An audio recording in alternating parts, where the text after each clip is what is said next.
melihat RPS yang ada di Leeds? Ada yang sudah lihat RPS yang di Leeds? Nah, kali ini kita belajar apa? Kalau boleh saya bertanya ke kalian, kira-kira di pertemuan dua ini kita akan belajar apa? Sejarah Sejarah perkembangan bahasa perkembangan. Indonesia, Bu. Oke, sejarah perkembangan bahasa Indonesia dan EYD ya, dan ejaan ya. Oke, baik. Nah, untuk materi sejarah perkembangan, saya akan share ya, yang akan kita. Oh, saya bisa nggak nih ini saya tidak bisa nge-share ini.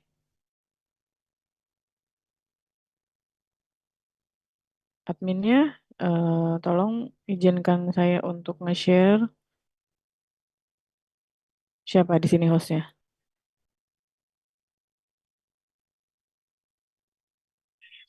Saya nggak bisa nge-share nih materinya.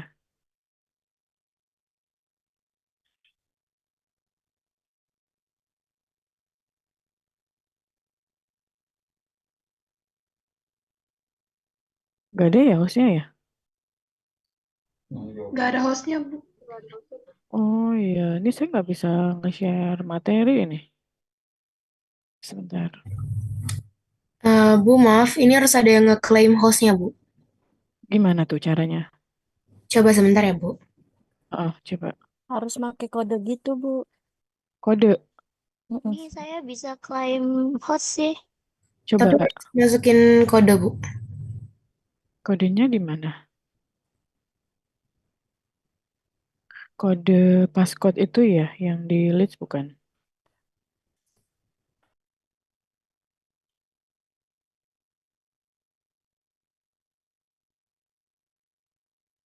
Bisa?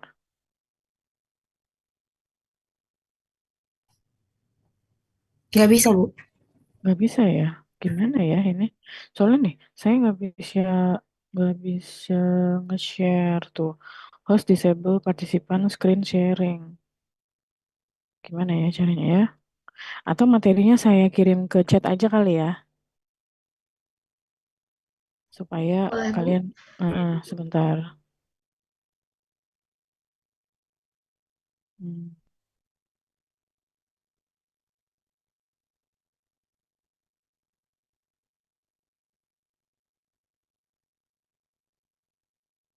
oke.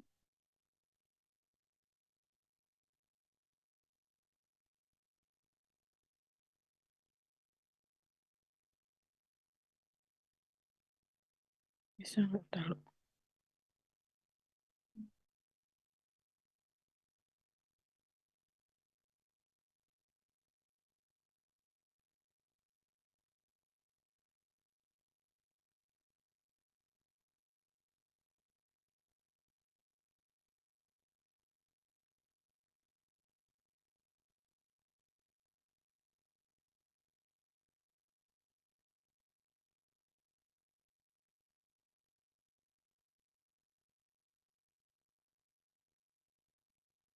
Nah, itu ada materi satu dan materi dua ya.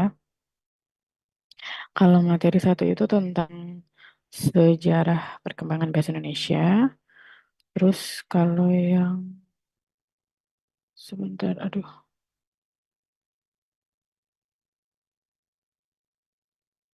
yang materi dua itu tentang ejaan. Sudah bisa diunduh? Sudah, Bu. Ada ya. Sudah, Bu. Oke, sekarang kita buka yang satu dulu ya. Buka yang satu dulu. Mungkin ada yang coba, ada nggak yang bisa nge-share? Coba.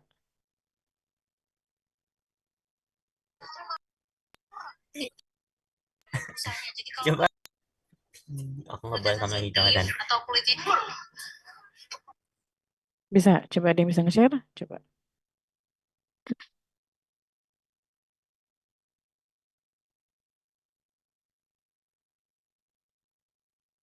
Yang materi satu.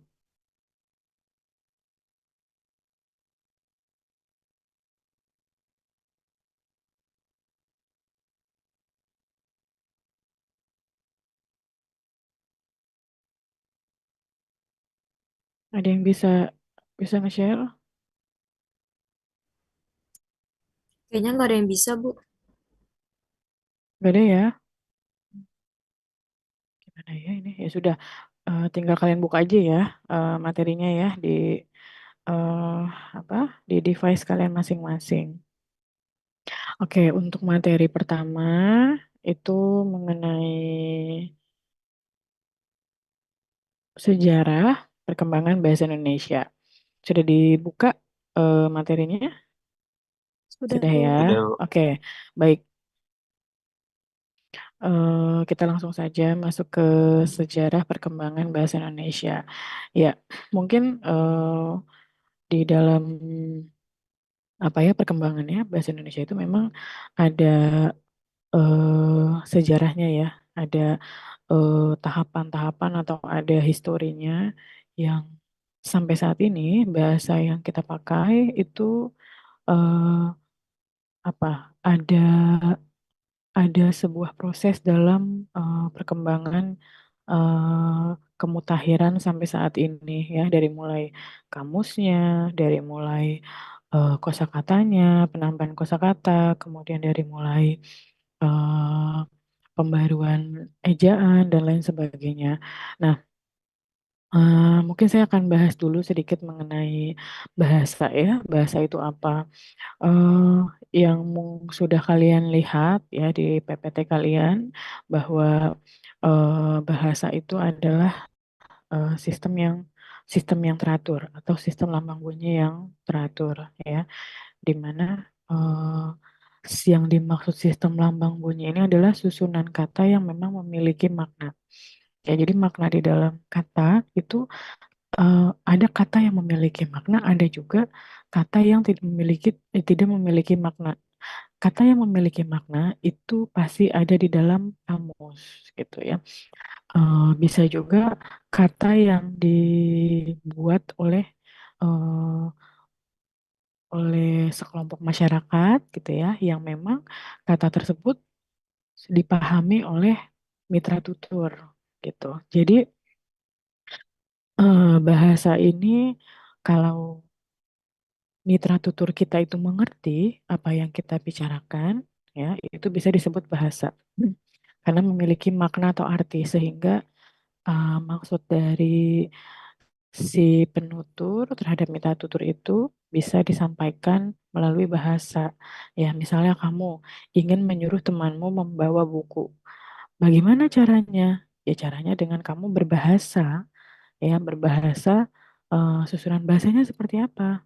Ya, yang biasa disepakati oleh masyarakat pada umumnya bahwa kamu meminta untuk temanmu membawa buku gitu ya. Jadi eh, itu bisa menggunakan bahasa. Jadi bahasa bisa menyampaikan perasaan, menyampaikan pikiran, menyampaikan gagasan ya ke halayak itu. Jadi eh, orang yang pintar berbahasa ya itu adalah orang yang biasa menggunakan bahasa. Maksudnya eh, kadang kita pernah atau mendengar kosakata yang asing di telinga ya, walaupun misalnya itu memang bahasa Indonesia, tapi kok asing ya bagi kita gitu ya. Nah, eh, itu bisa menjadi menambah kosakata bagi kita. Jadi kalau semakin orang banyak membaca, semakin orang banyak mendengar kosakata bahasa Indonesia, itu akan semakin pandai berbicara gitu. Karena kosakata yang ada di dalam eh, memorinya itu eh, bisa dipakai dalam berbahasa. Jadi, kalau manusia itu memiliki bahasa yang di dalam eh, apa ya, itu adalah kelebihan ya manusia di antara makhluk yang lainnya yang ada di bumi ini. Nah, kira-kira kalau binatang apakah memiliki bahasa?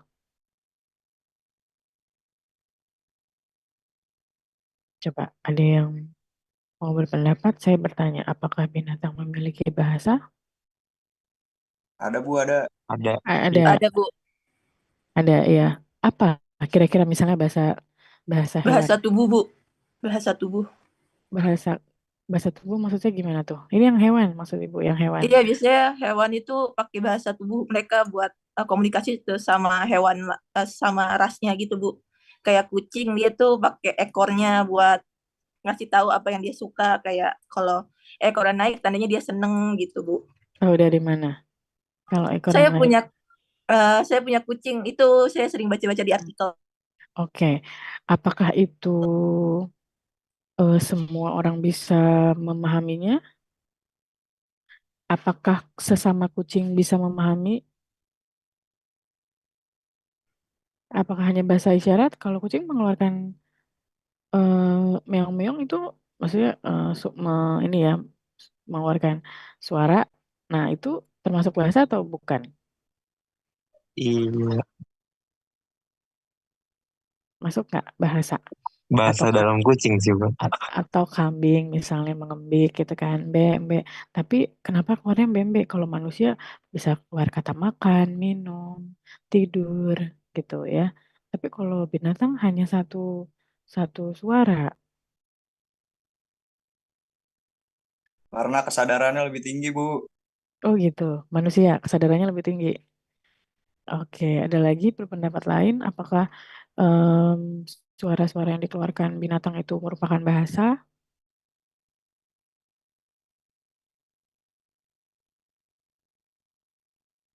Karena emang kodratnya udah begitu, Bu.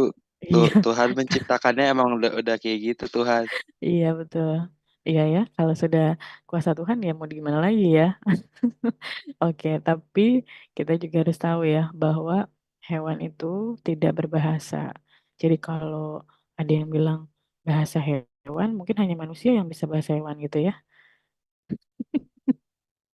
Tahu kan maksudnya ya, manusia bisa berbahasa hewan.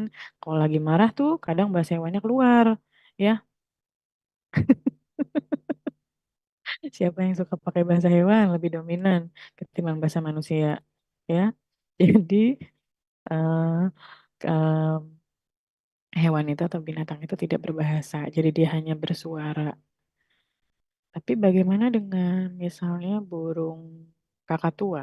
Dia bisa bicara assalamualaikum, dia bisa berbicara kamu cantik, dia bisa berbicara apa namanya halo gitu. Nah itu kira-kira termasuk bahasa apa bukan?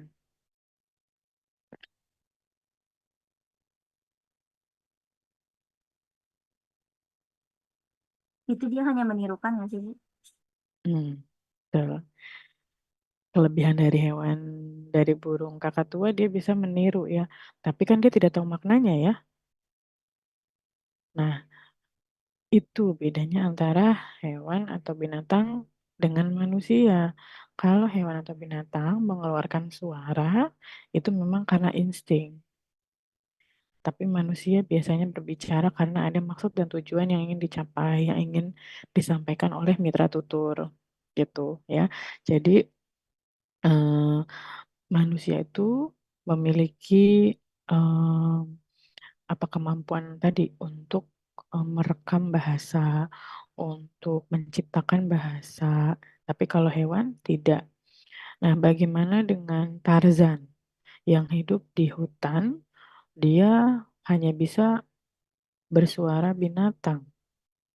Apakah dia ketika pindah ke kota bisa berbahasa manusia?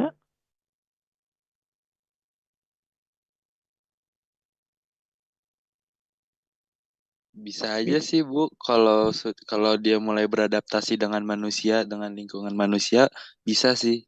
Bisa ya. Karena pada dasarnya Tarzan adalah manusia ya. Benar Bu, benar. Heeh. Kalau manusia itu di dalam otak manusia ya, itu ada yang namanya LED, LAD. LAD.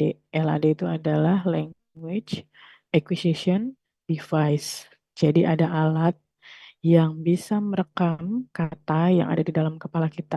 Jadi kalau misalkan kamu punya kosakata bahasa, itulah bahasa yang pernah atau yang sering kamu dengar.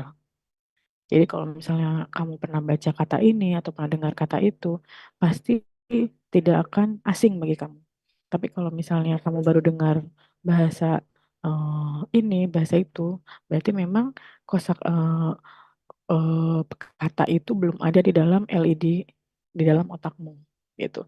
Makanya manusia itu eh, bisa cepat belajar bahasa karena itu tadi ada alat rekamnya di otaknya. Makanya kalau kamu nih anak kecil lagi sama anak kecil gitu ya, lagi anak kecil tuh lagi belajar berbicara. Makanya kalau berbicara juga jangan yang aneh-aneh gitu ya. Karena pasti nanti akan ditiru bahasanya. Ya, apalagi misalnya kamu menggunakan bahasa yang tadi bahasa binatang gitu ya, atau bahasa yang kasar gitu ya.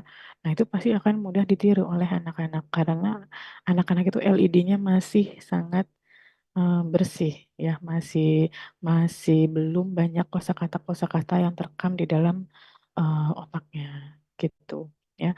Makanya itulah kelebihan manusia bisa berbahasa dibanding dengan binatang atau makhluk hidup yang lainnya. Ya, itu adalah bahasa. Nah, apa sih akar dari bahasa Indonesia itu dari mana, Mbak? Akar bahasa Indonesia. Akar dari bahasa Indonesia itu dari bahasa apa? Melayu. Ayo. Melayu, Ibu. Melayu, Pak. Melayu, ya. Melayu. Iya, Melayu. Nah, kalau bahasa eh, Melayu itu kalau kita lihat adalah bahasa namanya bahasa lingua franca ya. Bahasa lingua franca itu adalah bahasa pemersatu ya. Bahasa pemersatu bahwa Melayu itu tidak hanya dipakai di negara Malaysia atau di negara Singapura, tapi negara sekitarnya situ Asia Tenggara ya memakai bahasa Melayu. Jadi bahasa Melayu itu bahasa yang dipakai oleh beberapa negara yang ada di sekitar Indonesia. Misalnya Malaysia, Singapura, Brunei, ya, terus Thailand sebagian gitu. Nah, eh, kenapa bahasa Melayu itu bisa dijadikan sebagai dasar atau akar dari bahasa Indonesia? Karena bahasa Melayu itu mudah diserap. Kemudian bahasa Melayu itu tidak sulit pengucapannya. Dan bahasa Melayu itu merupakan bahasa yang tidak ada unsur politis. Ya. Nah, di Malaysia itu bahasa Inggris karena Malaysia dulu belajar Inggris ya. Jadi dia menggunakan bahasa Inggris sebagai bahasa kedua nasionalnya. Nah, kenapa bahasa Indonesia tidak mau menggunakan bahasa nasionalnya pakai bahasa Belanda? Ya, karena itu tadi Belanda itu masyarakat Indonesia pada saat itu tidak mau memakai bahasa Belanda karena bahasa Belanda itu dianggap sebagai bahasa penjajah. Jadi makanya eh, orang Indonesia tidak mau menjadikan bahasa Belanda itu sebagai bahasa nasional gitu. Akhirnya kita punya bahasa sendiri yang memang akarnya itu dari bahasa Melayu. Bahasa Melayu juga dipakai oleh kerajaan-kerajaan Nusantara. Jadi kalau konon katanya ya, kalau Nusantara itu dulu bisa sampai ke Malaysia, ke Singapura, sehingga bahasa bahasa di prasasti-prasasti kerajaan itu menggunakan bahasa Melayu gitu ya. Jadi eh, penggunaan bahasa Melayu di Indonesia banyak panjang sekali sejarahnya sampai eh, menjadi bahasa Indonesia ya. Terus juga bahasa Melayu itu bisa dipakai sebagai bahasa perdagangan, di mana pada saat itu masyarakat di Indonesia untuk perdagangan ke Asia Tenggara khususnya itu menggunakan bahasa Melayu. Jadi bahasa Melayu itu sebagai bahasa pergaulan ya, dan bahasa Melayu juga tidak ada yang namanya undak usuk ya, atau undak usuk ya, ada kayak bahasa halus, bahasa kasar gitu. Kalau misalnya di Jawa kan ada Jawa halus, Jawa kasar, atau bahasa Sunda, Sunda halus, Sunda kasar. Nah, kalau bahasa Melayu itu tidak ada kasta bahasanya. Jadi semuanya sama ya, bisa dipakai gitu. Tidak ada yang halus, tidak ada yang kasar. Nah, terus kemudian bahasa Melayu juga sangat diterima ya, masyarakat menerima bahasa Melayu eh, sehingga mudah penyebarannya. Akhirnya pada tanggal 28 Oktober ya, 28 Oktober yang menjadi menjadikan suatu peristiwa Sumpah Pemuda ya yang dicetuskan oleh salah satunya Muhammad Yamin ya. Muhammad Yamin itu mencetuskan atau membuat suatu sumpah ya yang namanya Sumpah Pemuda, di mana di dalamnya isinya mengenai bahasa. Kenapa bahasa itu masuk ke dalam salah satu isi dari Sumpah Pemuda? Karena bahasa itu menjadi jati diri bangsa. Jadi pada saat itu pemuda-pemudi Indonesia itu pingin gitu ya, masyarakat Indonesia itu bangga dengan keindonesiaannya. Akhirnya bahasa yang di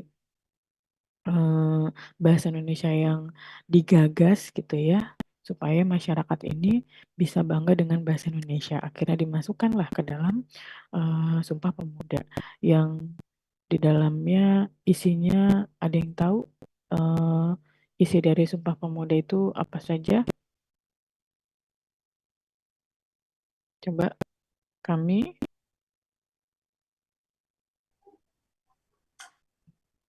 itu ada loh contekannya loh di situ di PPT loh. Coba dilihat. Kami putra dan putri Indonesia Hmm, mengaku bertumpah darah satu tanah air Indonesia. Oke. Yang kedua kami putra dan putri Indonesia hmm,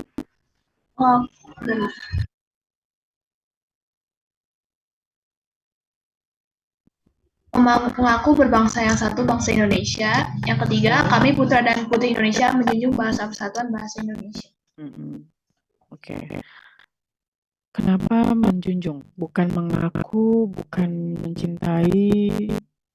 Kenapa harus menjunjung bahasanya? Apa sih arti menjunjung itu? Mengutamakan, Bu. Mm-mm. Menjunjung itu artinya membanggakan ya. Kalian itu harus bangga menggunakan bahasa Indonesia. Walaupun misalnya nih ya, kadang kita memakai bahasa Indonesia itu, kita itu tidak tahu bahwa misalnya yang kita utarakan itu salah bahasa Indonesianya. Ya terkadang. Tapi kita menganggap bahwa bahasa sendiri itu jarang dipakai misalnya kayak di sosial media gitu ya. Tapi kalau misalnya untuk ke sehari-hari sih mungkin bisa ya pakai bahasa Indonesia. Tapi kadang bahasa Indonesia yang dipakai oleh masyarakat sekarang ya, apalagi khususnya generasi muda itu, kadang suka tidak bisa membedakan penggunaan bahasa, ragam bahasa. Ya, misalnya pada situasi formal itu harus pakai bahasa yang formal, atau misalnya pada situasi non formal harus tidak masalah, tidak harus menggunakan bahasa formal, jadi pakai bahasa non formal. Terkadang juga dalam pembelajaran bahasa Indonesia mungkin saya tidak menuduh ya, mungkin ada yang menyepelekan gitu ya, tapi saya yakin kalau misalnya kalian belajar lebih dalam lagi ya, dilihat lagi bahwa bahasa Indonesia itu memang ternyata tidak hanya belajar berbicara saja, tapi misalnya menulis ya, menggunakan tanda baca dan lain sebagainya, kemudian bisa memilih kosakata dalam sebuah paragraf atau menyusun sebuah teks ya. Apalagi misalnya merangkai kata itu butuh skill atau butuh keahlian khusus, di mana kalian butuh kosakata yang banyak ya. Kalian tahu ya, anak senja itu kalau bikin lagu ya itu nyentuh ya.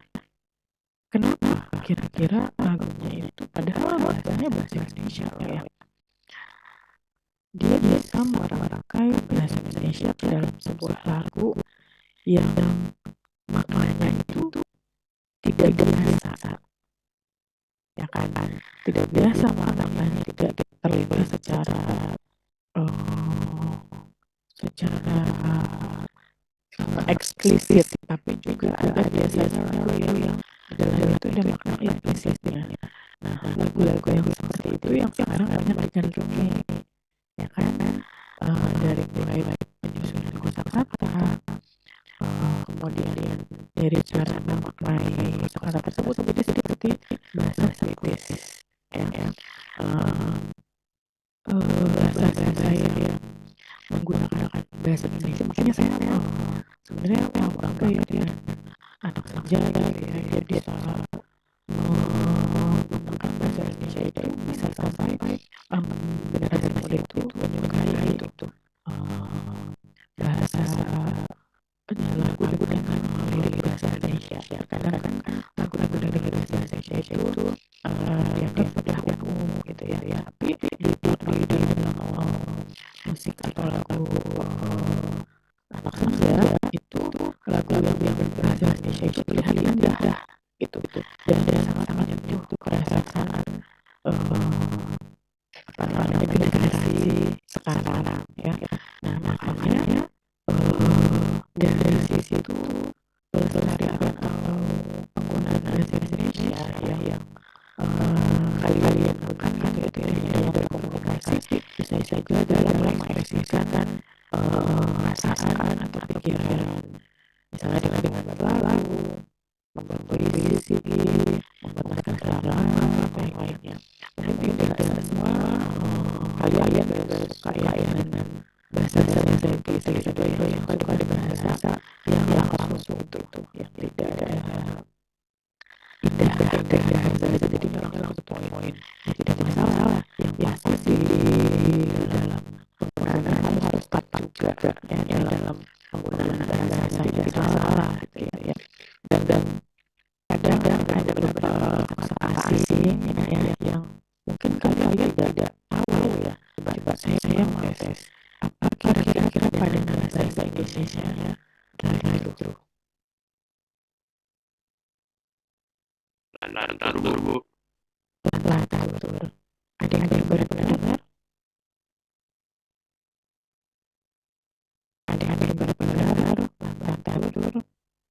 Tapi sering kalian pakai kata lantur. Tidak ada, tapi sering menggunakannya dengan kata asing gitu drive-thru ya. Nah, kalau misalnya kalian pengen menyenangkan lantur tuh jadi aneh. Kalau misalnya kalian mau dengan teman-teman kalian yang memang belum pernah tahu benar-benar lantur itu jadi aneh.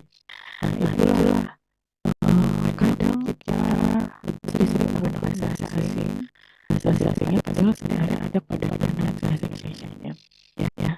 Kayak misalkan lagi mikrofon, kira-kira bahasa Indonesia mikrofon apa ya?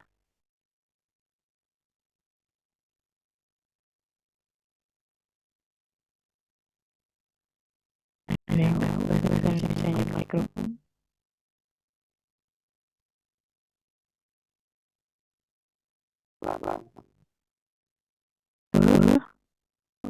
Suara bukan, Bu? Bukan, itu speaker. Lantang.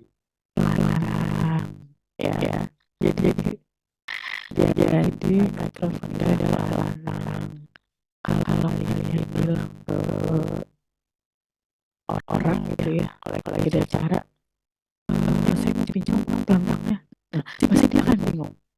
Apaan itu lantang? Ya. Kalau kamu mau bilang mikrofon pasti langsung dikasih, tapi kalau dia bilang apa sih, pasti akan bertanya. Kalau itu orang Indonesia itu dalam bahasa Indonesia. Ya, jadi situ aja fenomena seperti itu aja. Kita sebagai orang Indonesia belum bisa menggunakan bahasa Indonesia secara sepenuhnya. Ada banyak sekali bahasa-bahasa padanan ya, kayak misalnya mus ya, bahasa padanannya di Indonesia adalah tikus ya. Terus sebenarnya lebih banyak ke bahasa teknologi ya. Kalau bahasa teknologi itu kan kadang padanannya itu ada yang kalian tahu, ada juga yang kalian tidak tahu. Tapi lebih sering menggunakan langsung ke bahasa asingnya. Gitu, misalnya kayak online, offline, email, ya, terus kemudian download, ya, terus kemudian apa namanya, upload. Nah, itu tuh semua ada padanannya, ya. Kayak misalnya download itu unduh, upload itu unggah, ya. Terus kalau online itu daring, kalau offline itu luring. Email itu apa email bahasa Indonesianya? Surel. Surel, ya, surel, ya. Kalau apa lagi ya, bahasa bahasa Indonesianya apa lagi yang kira-kira ada padanannya tapi kita lebih sering menggunakan bahasa asingnya? Laundry, Laundry apa? penatu. Nah, baru dengar ya. Yang lainnya mungkin ada yang baru dengar. Biasanya kita pakai bahasa asingnya, yaitu tadi. Makanya apa yang selama ini kita pakai belum tentu semuanya pakai bahasa Indonesia, tapi ternyata ada beberapa bahasa asing yang kita gunakan itu sebenarnya ada loh padanannya, gitu. Jangankan bahasa asing ke bahasa Indonesia padanannya, penyebutan bahasa Indonesia pun kadang suka salah juga. Misalnya kayak kata silakan. Silakan itu tidak pakai H, bukan silahkan, tapi silakan. Ya. Terus misalnya ada di rumah saya listriknya konslet, bukan konslet. Yang benar apa?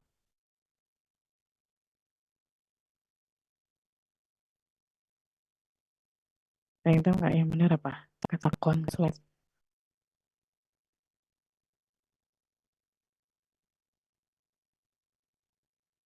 apa? Kor Korslet, Bu. Korsleting. korsleting. Korsleting. Bukan resleting ya, tapi korsleting. Nah, itu yang benar bahasanya korsleting, bukan konsleting gitu, ya. Jadi memang sebenarnya banyak kok bahasa-bahasa yang kita masih salah pengucapannya. Kayak jomblo. Yang benar itu bukan jomblo. Ada jomblo gitu, ada B-nya ya. Yang benar itu adalah Pajang, jomblo. jomblo, nggak pakai B. Tapi selama ini kita pakainya pakai B ya, jomblo. Nah, maka dari itu, Ibu pengen kalian itu bisa menginstal ya, menginstal kamus online bahasa Indonesia yang resmi dari Kemdikbud supaya bisa kalian mencari kata-kata mana yang benar, mana yang salah gitu ya. Jadi boleh kalian menginstal ya kamus KBBI yang ada di gawainya. Nanti di situ kita bisa atau kalian bisa mencari kosakata apa saja gitu ya yang ada di dalam kamus. Atau misalnya kamu cari padanan, boleh di situ ada ya. Jadi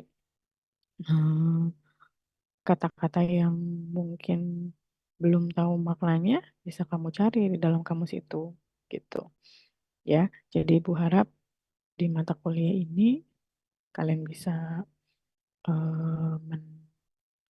menginstal ya, menginstal kamus KBBI yang kalau nggak salah logonya itu warna biru ya. Nanti bisa kalian install di gawai kalian masing-masing.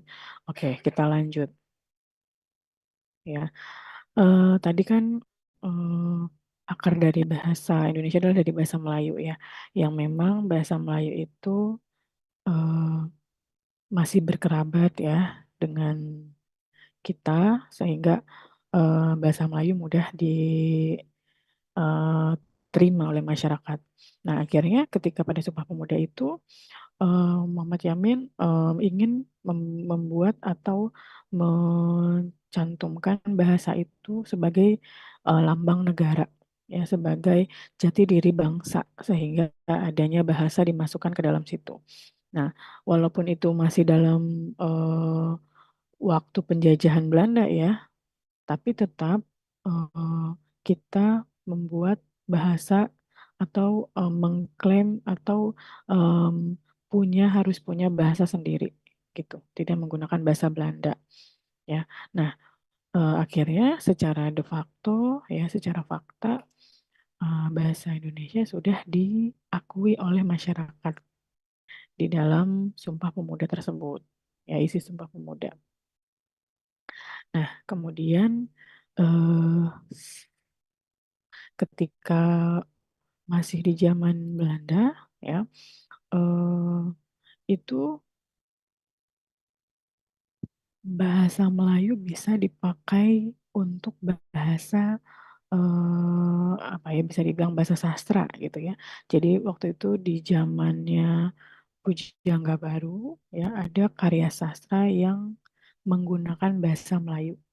Pujangga Baru itu ditulis oleh Sultan Tahdir Ali Syahbana, kalau kalian pernah dengar ya, karya-karyanya itu menggunakan bahasa Melayu. Jadi bahasa Melayu itu bisa dipakai sebagai bahasa sastra gitu. Jadi akhirnya karena bahasa Melayu itu sudah uh, apa namanya, berkembang di Indonesia, akhirnya orang Indonesia bisa membaca karya sastra yang menggunakan bahasa Melayu itu tadi, yang dikarang oleh salah satunya Sultan Tahdir Ali Syahbana ya, sebagai pujangga baru.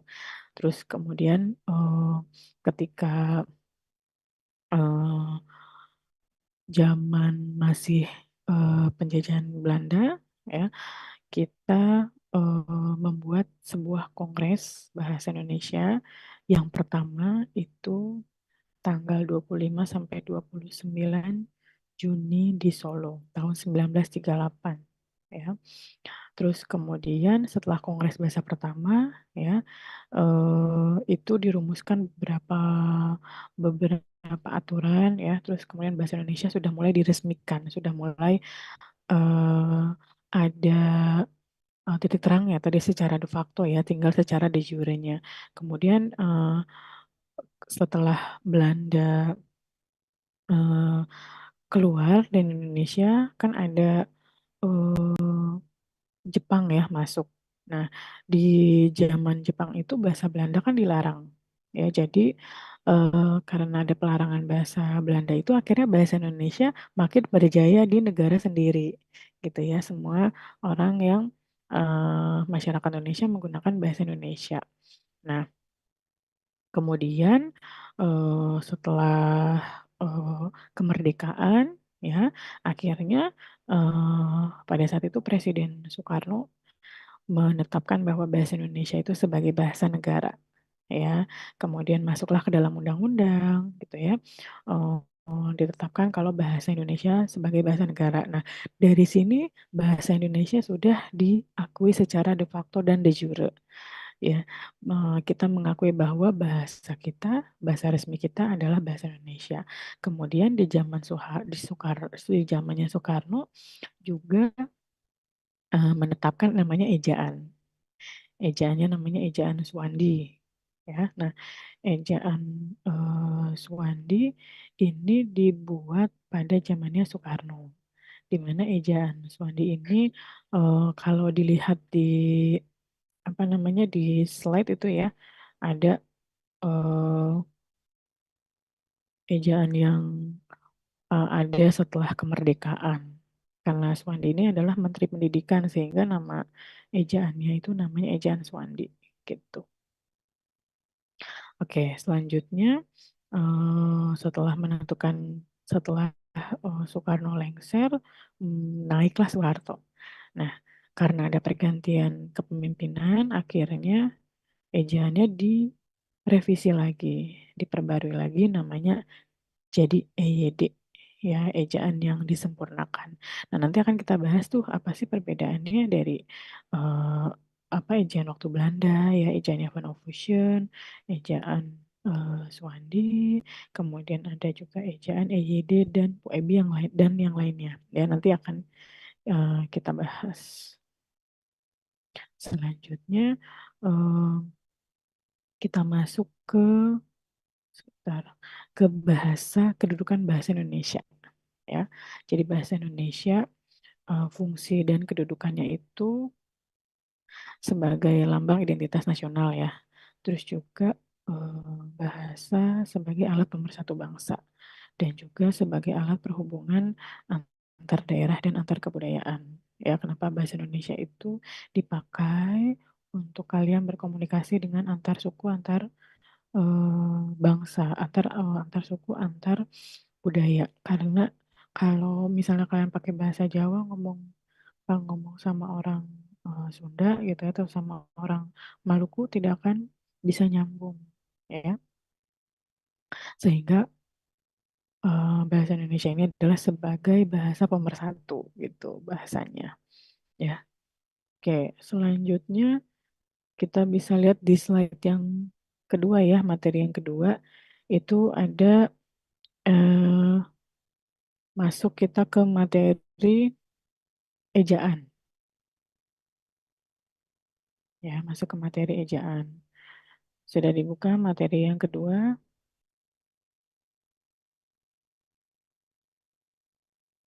Oke, sampai di sini ada yang mau ditanyakan mengenai sejarah?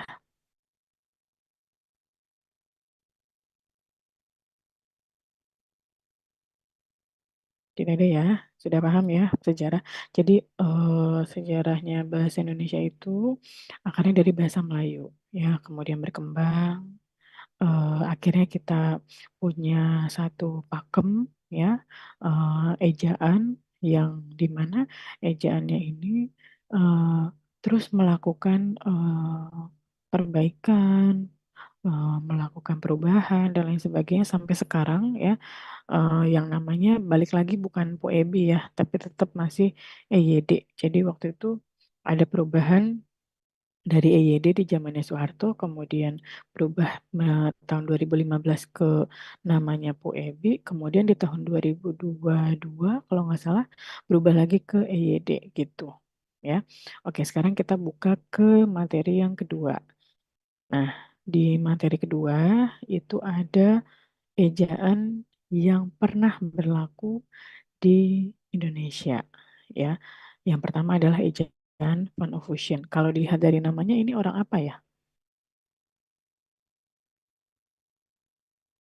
Van Belanda. Belanda.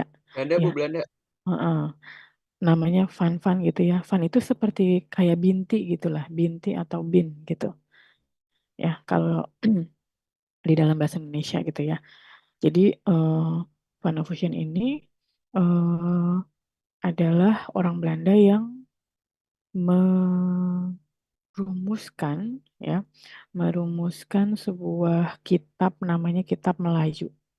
Kitab Melayu ini di dalamnya ada kosakata-kosakata bahasa Melayu yang dikumpulkan gitu, ya.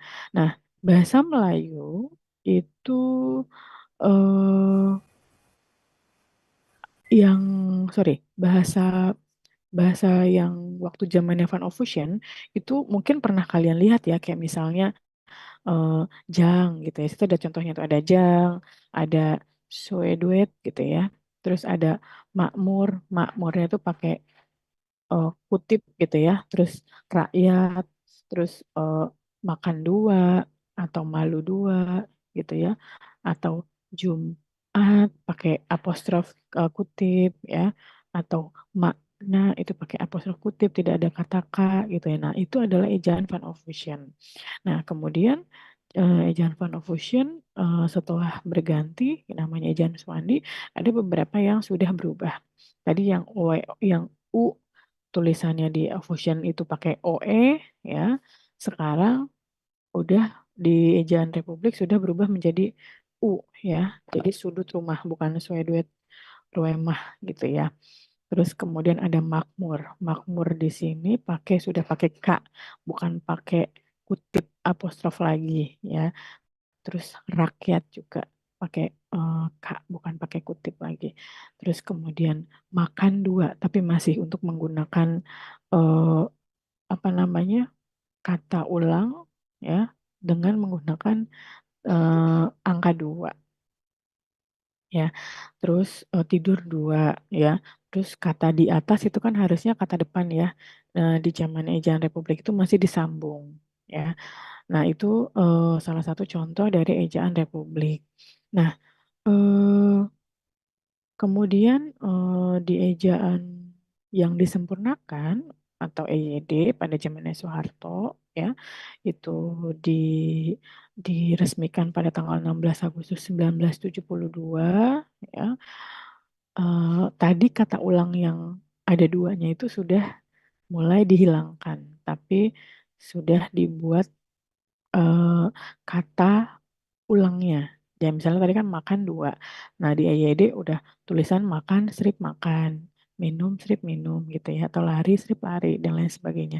Jadi untuk kata ulang bukan nulis dua lagi, tapi sudah diulang katanya ya, ada perbaikannya. Terus kemudian untuk eh, kata depan itu sudah mulai dipisah ya. Kalau imbuhan tetap ya disambung, tapi kalau untuk kata depan itu dipisah gitu ya. Oke, itu adalah perbedaan EYD, UEB, eh EYD, Offusion sama Republik. Nah, itu bisa kalian lihat ya di situ perubahan hurufnya dari Offusion itu Offusion Republik ke EYD. Misalnya kata TJ. TJ itu di Offusion TJ, di Republik itu masih TJ, di EYD itu adalah C ya. Kemudian di Offusion DJ, di Republik itu DC, di EYD jadi J ya. Kemudian di Offusion itu J, di Republik itu J, di EYD jadi Y ya. Atau di ada lagi contohnya di Offusion itu NJ ya. Di Republik itu NJ, di EYD itu NY ya. Kemudian ada lagi contohnya di Offusion itu CH, di Republik itu CH, di EYD itu KH ya. Terus SJ di Offusion, di Republik juga SJ, di EYD SY ya. Terus selanjutnya di Offusion OE, di Republik U, di EYD U ya. Jadi eh, itu adalah perubahan-perubahan dari kata, dari apa namanya, huruf ya yang ada di setiap zamannya beda-beda, ada perubahannya sampai sekarang. Nah, untuk selanjutnya eh dalam penggunaan misalnya ya, dalam penggunaan eh, pemakaian huruf itu juga ada aturannya.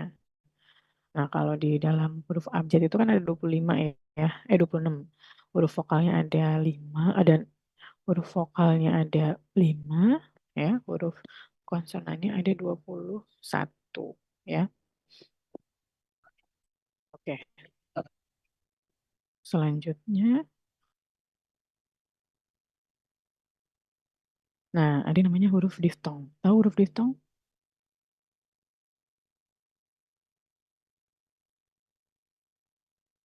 Apa sih huruf diftong itu?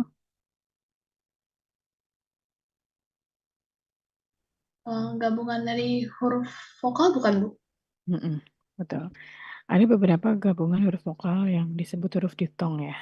Misalnya kayak AI. Contohnya apa? AI.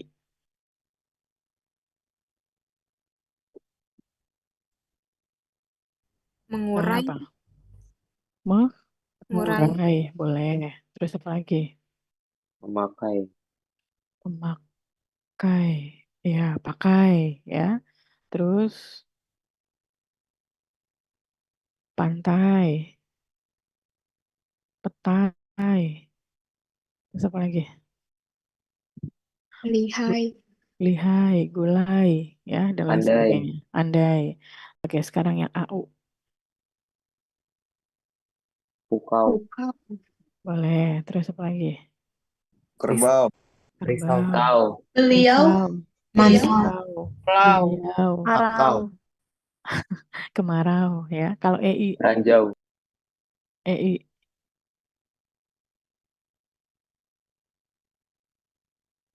kalau EI apa EI? Survei. Apa? Survei. Survei. Oke. Terus apa lagi?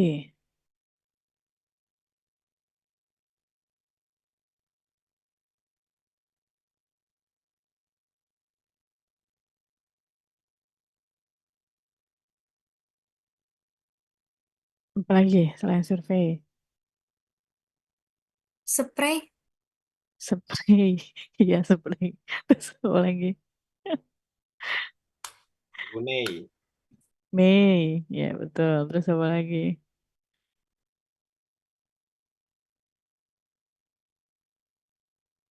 Apa lagi?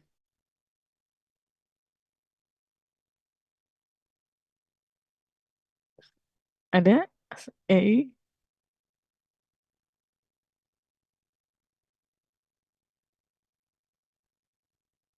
Ada lagi contoh katanya yang EI? Brunei. Brunei. Oke. Sekarang yang OI. OI. Boykot. Hah? Doi. Apa? Asoy. Asoy. Amboy. Apa lagi? Boykot, Bu. Boy. Boykot. Bisa. Konvoy. Konvoy. Bisa. Cowboy. Cowboy. Bisa. Pakcoy. Hah? Oh ya udah. Bener. Sayuran ya. Oke, betul. Nah, itu namanya huruf diftong ya. Jadi kalau huruf diftong itu gabungan dua huruf konsonan yang masih dalam satu suku kata. Gitu kayak misalnya pantai, pantai ya. Jadi masih satu suku kata gitu ya. Dia tidak dipisah tapi masih dalam satu suku kata.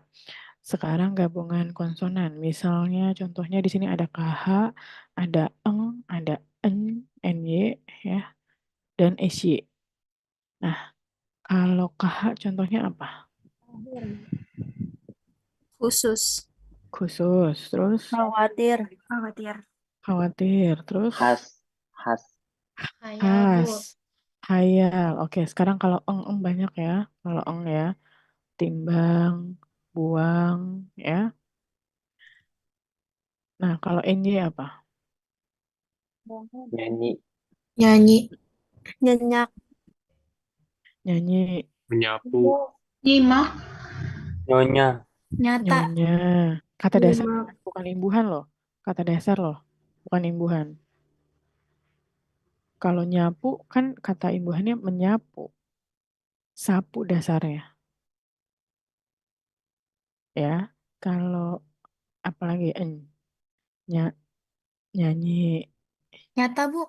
nyata ya, Nyali. bisa. Nyali Nyala. ya, nyala. Nyenyak. Terus ya nggak pakai imbuhan, yang pakai imbuhan kata dasarnya aja ya. Oke, sekarang isi Syarat. syarat. Nyamuk. Syair. Nyamuk. Syahdu, Bu. Syair, Bu. Syair. Syair, syahdu, terus Syari. syuru ya, bukan ya. syukur, Oh, lagi Syahadat. Syar'i. syahadu, syari ya, betul ya. Kalau DH misalnya kayak kata di dalam kata Ramadan, biasanya kalian kalau nulis Ramadan itu Ramadan atau Ramadhan? DHAN, Bu. DHA. DH-an. Kira-kira DH itu ada nggak di konsonan huruf Enggak bahasa ya. Indonesia? Tidak ada. Berarti kalau menulis kata Ramadan yang benarnya adalah DAN. AN. langsung Ramadan. Tidak mengikuti bahasa Arabnya misalnya. Tidak, karena itu sudah diserap dalam bahasa Indonesia. Ya, jadi kata Ramadan itu tidak Ramadan, tapi Ramadan. Karena gabungan konsonan DH itu tidak ada di dalam bahasa Indonesia. Tapi bagaimana dengan Idul Adha?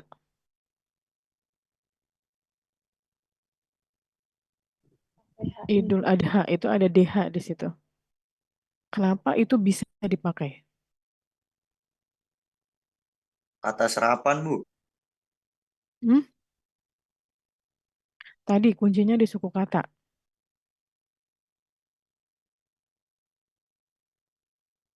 Suku katanya Idul Adha sama Ramadan gimana? Kalau Ramadan suku katanya gimana? Ramadan. Ramadan. Dan. Jadi kalau DH dalam satu suku kata kan tidak ada ya, tidak bisa. Makanya Ramadan DH itu di kata Ramadan itu salah karena di dalam satu suku kata itu tidak ada gabungan konsonan. Tapi kalau Idul Adha kalau dipisah gimana? Idul Adha. Nah, dipisah atau digabung tuh gabungan konsonannya? Konsonan 2 DH itu. Dipisah. Bisa. Dipisah. Nah, itu bisa dijadikan sebuah analisis ya. Jadi, kalau mau membedakan DH yang ada di Ramadan sama DH yang ada di Idul Adha, ya, sama-sama di dalamnya ada 2 konsonan, tapi kenapa di Ramadan itu tidak bisa? Karena DH-nya itu dalam satu suku kata. Kalau di Idul Adha itu berpisah di dalam suku katanya, ya kan? Idul Adha baru H gitu ya. Jadi itu yang membedakan DH yang ada di kata Ramadan itu salah dengan DH yang ada di Idul Adha itu benar. Jadi kuncinya ada di suku katanya gitu ya. Oke, selanjutnya eh tadi huruf diftong konsonan. Ya, terus lanjut lagi penggunaan huruf kapital. Biasa kalau huruf kapital itu biasanya kalian menuliskan nama orang, kemudian di awal kalimat, ya. Dan huruf kapital itu biasanya menyebutkan misalnya nama tempat, ya. Tapi kalau misalkan untuk nama ukuran atau jenis itu menggunakan huruf kecil. Misalnya 1 cm, berarti sentimeternya itu kecil. Atau 1 meter, berarti meternya M-nya kecil gitu ya. Terus kemudian misalnya kayak kue atau gula Jawa. J-nya kira-kira besar atau enggak? Gula Jawa. Kecil. Enggak. Karena Kecil. nama jenis.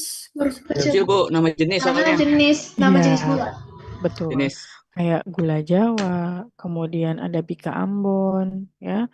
Terus ada apa lagi misalnya yang menggunakan nama daerah ya, padahal itu bukan bukan menunjukkan daerahnya, tapi memang namanya gitu. Ya, itu kecil. Itu kecil ya, ya penulisannya. Nah, kalau misalkan menulis nama orang tapi ada bin atau bintinya, berarti bin atau bintinya itu menggunakan huruf kecil. Tapi nama yang lainnya besar. Ya, itu ada di contoh di slide ya. Terus juga nama agama, kemudian kitab suci, terus menyebut kata ganti Tuhan, ya. Misalnya nya, hamba-nya. Ingat, kalau eh, eh, huruf kapital itu ada di dalam di tengah kayak misalnya contoh nih, Tuhan akan menunjukkan jalan kepada hambanya. Kenapa di situ ada tanda strip? Karena setelah tanda strip ada huruf kapital. Contoh misalnya, saya kuliah S strip 1. Harusnya begitu yang benar. Bukan S1, tapi S strip 1. Itu kayak gitu. Ya, sama hamba strip N karena N-nya besar. Nah, atau misalnya eh, saya mengikuti olahraga, eh, misalnya saya eh, apa namanya, misalnya ini pro pro pro barat, misalnya pro barat, baratnya B-nya besar, berarti harus pakai strip gitu. Ya, jadi eh, untuk karena ada hurufannya. Nah, selanjutnya untuk untuk penggunaan huruf kapital itu biasa ya, kayak misalnya tadi nama orang, terus nama daerah ya, terus kemudian nama instansi, nama tempat ya, eh, atau eh, apa namanya, jabatan tertentu, misalnya kayak wakil presiden, terus ada namanya, berarti W-nya besar, P-nya besar, Adam Malik A-nya besar, M-nya besar. Jadi misalnya kata Presiden Jokowi, berarti P-nya besar, J-nya besar gitu ya. Itu eh, apa, penggunaan huruf kapitalnya karena ada namanya, jadi jabatannya menggunakan huruf kapital gitu ya. Terus kemudian penggunaan huruf kapital pada nama bangsa, suku bangsa dan bahasa ya. Misalnya bahasa Indonesia, berarti B-nya kecil, I-nya besar. Misalnya bangsa Eskimo, B-nya kecil, E-nya besar gitu ya, dan lain sebagainya. Itu kalian bisa baca ya, di situ banyak sekali penggunaan huruf-huruf kapital yang harus diperhatikan ya, kayak nama hari, ya nama bulan, itu juga menggunakan huruf kapital. Oke, selanjutnya kita masuk ke eh, huruf miring ya. Huruf miring itu biasanya untuk menuliskan judul buku atau judul majalah atau judul surat kabar ya yang dikutip dalam tulisan. Bisa huruf miring. Bisa juga huruf miring karena kalau memang menggunakan kata asing ya, huruf miring yang digunakan dalam penulisan kata asing. Tapi kalau misalnya contoh penulisan nama atau merek dalam menggunakan bahasa asing itu tidak dimiringkan gitu. Misalnya contoh, saya bekerja di PT Happy Food misalnya. Happy Food-nya tidak dimiringkan karena itu adalah nama dari perusahaan gitu, bukan dari bahasa asing tapi namanya. Nah, itu tidak dimiringkan. Tapi kalau misalnya dalam bahasa dalam kalimat itu bukan nama merek gitu ya, nama perusahaan, Happy Food itu memang pure bahasa Inggris, di dalam sebuah kalimat itu langsung dimiringkan gitu. Ya, itu salah satu penggunaan huruf miring ya. Kemudian eh, penggunaan huruf tebal sebagai biasanya untuk menegaskan ya. Terus kemudian eh, huruf apa lagi nih, huruf tebal ya, tadi huruf miring, huruf tebal ya, huruf tebal untuk menegaskan. Oke, selanjutnya eh, ada yang namanya kata ulang ya. Nah, saya mau bertanya ke kalian. Ada kata dasar yang memang dasarnya itu hanya satu kata, ada juga kata dasar yang memang dasarnya itu berulang. Contohnya kayak eh, kura-kura atau cumi-cumi atau misalnya apa lagi yang kata dasarnya itu pakai pengulangan kata selain Kupu-kupu. kura-kura, Kupu-kupu. kupu-kupu. Kupu-kupu. Heeh.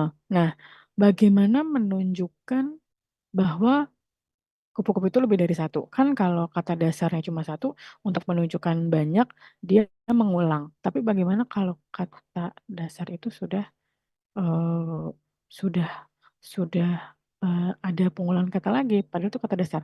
Bagaimana cara apa namanya, mem- membuat bahwa kupu-kupu itu misalnya lebih dari satu. bagaimana cara bukan mengulang lagi, misalnya kupu-kupu kan enggak, tapi pakai apa? Kira-kira bagaimana cara menunjukkan bahwa kupu-kupu itu lebih dari satu? Kan kalau misalnya mau menunjukkan buku, buku-buku, ya, buku-buku. Nah, kalau kupu-kupu bagaimana menunjukkan lebih dari satu? Menyebutkan jumlahnya Bu secara Misalnya, eh, coba. misalnya Mm-mm. eh, banyaknya kupu-kupu atau misalkan 5 kupu-kupu gitu Bu. Iya, betul. Jadi, kalau tidak terhitung, tapi jumlahnya banyak, bisa pakai kata banyak kupu-kupu. Tapi kalau misalnya sedikit, itu juga tidak bisa terhitung, bisa dibilang sedikit kupu-kupu. Tapi kalau kupu-kupu itu bisa dihitung jumlahnya, ada 3 kupu-kupu atau ada 5 kupu-kupu yang hinggap di sana. Jadi bukan mengulang katanya lagi. Kupu-kupu, kupu-kupu, kan jadi aneh ya kalau kayak gitu. Sama kura-kura, kura-kura, gitu kan. Nggak bisa diulang karena kata dasarnya sudah kata ulang gitu ya. Jadi itu salah satu bagaimana kalian menyebutkan kata ulang untuk kata dasar yang menggunakan kata ulang gitu. Oke, baik selanjutnya em, ada gabungan kata, ada pemenggalan kata, ada kata depan, ada partikel, ada singkatan akronim, ada angka atau lambang bilangan, ada kata ganti, ya, atau ada kata sandang atau si, itu semua bisa kalian baca di PowerPoint yang sudah Ibu kasih ya. Itu sebenarnya salah satu ini sebenarnya salah satu pedoman nanti kalian dalam menyusun sebuah kalimat kemudian ke dalam paragraf ya. Ini harus tahu dulu dasarnya ya. Bagaimana membentuk kata, terus kemudian menuliskan kata yang benar yang mana dan lain sebagainya itu ada pedomannya di eh, pedoman ejaan ya. Oke, sampai sini ada yang mau ditanyakan sebelum eh, kita lanjut? Oh ya, untuk presensi nanti setiap perwakilan kelas hubungin ibu untuk melihat siapa saja yang tidak hadir. Jadi tolong laporkan siapa yang tidak hadir temannya. Nanti Japri ke WA ibu siapa saja teman sekelasnya yang tidak masuk. Jadi nanti dilihat ya di daftar partisipan sini teman-temanmu yang tidak hadir saja yang ditulis ya. Kalau yang hadir tidak usah ditulis, yang tidak hadir saja yang ditulis siapa kira-kira. Nah, untuk misalnya kalian mau izin atau ada dispen gitu ya atau sakit, itu nanti langsung hubungi saya supaya saya tahu, oh ini lagi sakit, oh ini lagi izin gitu. Jadi tidak ada nanti miskomunikasi ya. Dibilang, Bu, ini saya pertemuan ini masuk gitu, tapi ternyata tidak ada gitu ya, tidak ada buktinya gitu. Jadi tolong diperhatikan juga ya mengenai kehadirannya supaya jelas kalau izin silakan izin langsung ke ibu. Silakan chat langsung ke ibu gitu ya atau ke ketua kelasnya supaya nanti ketua kelasnya melaporkan siapa yang sakit, siapa yang izin gitu. Oke, sampai sini ada yang mau ditanyakan sebelum kita sudahi perkuliahan ini?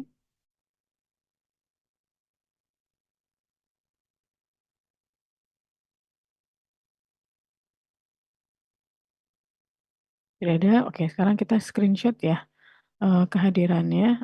Silakan dibuka kameranya. Baik, Ibu akan untuk slide pertama dulu ya. Untuk slide pertama silakan dibuka kameranya. Oke, baik. 3, 2, 1. Oke, selanjutnya di slide kedua. Slide kedua, 3, 2, 1. Oke, di slide ketiga.